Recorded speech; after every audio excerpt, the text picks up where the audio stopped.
Danielle Simonet, bonsoir. Bonsoir. Vous êtes conseillère de Paris et oratrice nationale de la France insoumise. Bonsoir madame. L'exécutif dit entendre, vous l'avez entendu, la souffrance et la colère des Gilets jaunes, mais cela ne change rien pour autant à sa politique, affirme Édouard Philippe ce soir. Quelle lecture faites-vous de cette allocution ? Une allocution pour rien, puisqu'en fait, le Premier ministre, s'il dit entendre, il n'écoutera pas, puisqu'il a bien insisté sur le fait qu'il ne changeait pas de cap. Et finalement, eh bien, ces hommes et ces femmes dont il dit entendre qu'ils souffrent, il ne va prendre aucune mesure sur la situation qui est dénoncée, leur colère, le pouvoir d'achat. Les gens, vous les entendez, ils disent qu'ils n'arrivent pas à boucler leur fin de mois. Et qu'ils ne sont pas simplement en colère contre les taxes, ils ont le sentiment qu'on leur fait les poches. Parce que vous additionnez la CSG pour les retraités, les APL, et ils voient bien qu'à côté de cela, il y a tous les cadeaux sur l'ISF. Pour autant, il y a des aides qui seront débloquées pour les plus démunis, les foyers les plus modestes, dit-il, sans pour autant préciser ces aides. C'est extrêmement flou, il parle de 500 millions, mais à côté de ça, on sait que par exemple, sur les questions... les niches fiscales écologiques pour les très grandes entreprises, c'est 8 milliards d'euros.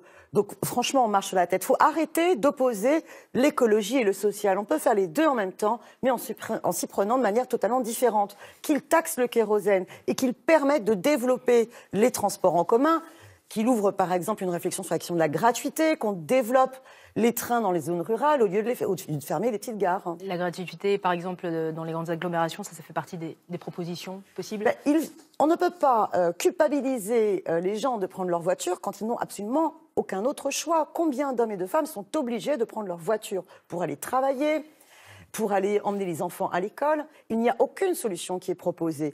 Au contraire, M. Macron, c'est quand même l'homme des cars Macron qui pollue énormément et qui, avec la réforme sur la SNCF, va au contraire fermer les petites gares. Mais pour autant, l'urgence climatique, elle n'apparaît pas du tout dans les débats, dans le ressenti de ce que l'on peut entendre des Gilets jaunes qui se mobilisent. J'ai vu des pancartes. C'est un ras-le-bol général. J'ai vu des pancartes taxer le kérosène d'abord. Attaquez-vous au gros. Allez donc chercher l'ISF. Oui. Ça, je l'ai entendu. Les gens comprennent bien. Il n'y a que 19% des recettes, des taxes sur les carburants qui vont à la planification écologique. Or, elle est urgente.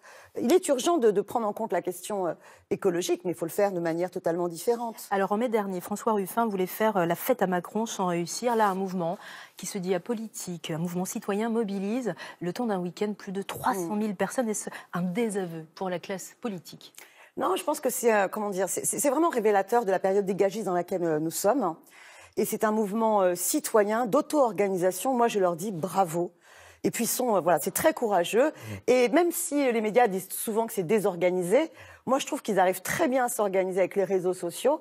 Et ils ont fait une mobilisation exemplaire. Exemplaire, mais émaillée de nombreux incidents, certains dramatiques. Il y a eu cette femme décédée qui est morte hier en Savoie, d'autres personnes grièvement blessées. On aurait aimé un message de la part du Premier ministre, qui serait de dire, par exemple, d'en appeler aussi au calme de celles et ceux qui ne sont pas d'accord avec le mouvement, parce que beaucoup d'incidents jusqu'à ce drame est dû parfois à des personnes qui forcent les blocages des Gilets jaunes. Édouard Philippe parle d'actions parfois anarchiques. Il craint l'anarchie. Oui, mais c'est pas en méprisant les gens qui se mobilisent après les insultes de la semaine dernière. Franchement, on est sur un gouvernement qui ne comprend pas ce peuple.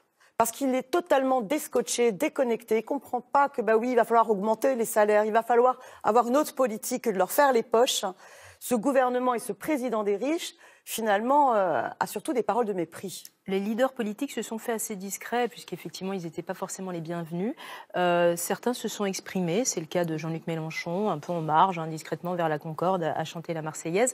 Est-ce que c'était bien sa place ? Oui, et puis je pense qu'elle était discrète, elle est très, très respectueuse justement de cette auto-organisation du mouvement. Moi, j'y ai participé aussi samedi matin, mais alors sans mon écharpe d'élu, sans mes badges, voilà. Pour à qui va profiter quelle suite possible ? À qui peut profiter politiquement peut-être ce mouvement populaire ? On parle beaucoup du Rassemblement national. Non, je ne pense pas. Moi, vous savez... Justement, j'ai été très frappée par cette façon dont certains médias et le gouvernement aussi a matraqué que ce serait forcément un mouvement récupéré, noyauté par l'extrême droite. Moi, je ne suis pas d'accord avec ça. Je n'ai pas du tout ressenti ça, je n'ai pas du tout vu ça. Au contraire, moi, par exemple, samedi matin, j'ai fait la connaissance d'une citoyenne gilet jaune investie dans les taxis du cœur et qui, justement, s'occupe d'enfants sans papier qui ont des problèmes pour accéder aux soins et qui ont besoin de véhicules et qui organise des solidarités concrètes comme cela. Enfin, vraiment, Une France plurielle qu'on a pu voir. Dans l'Essonne se disputait aujourd'hui le premier tour de la législative partielle d'Évry. Alors, qui pour succéder à Emmanuel Valls, parti à l'assaut de Madrid? Eh bien, ça, c'est l'étape d'après. Mais je vous laisse ces propos. Taux de participation, à peine 20%. Autant dire que c'est vraiment très, très peu.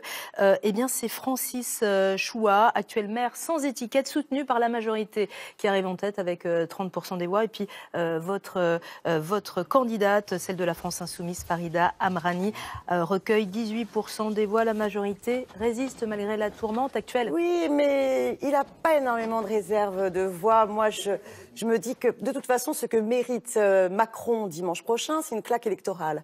Et donc, Farida Amrani a de réelles chances de l'emporter. En plus, voilà, moi, je trouve qu'elle incarne une campagne qui, justement, souhaite lier la question sociale et la question écologique.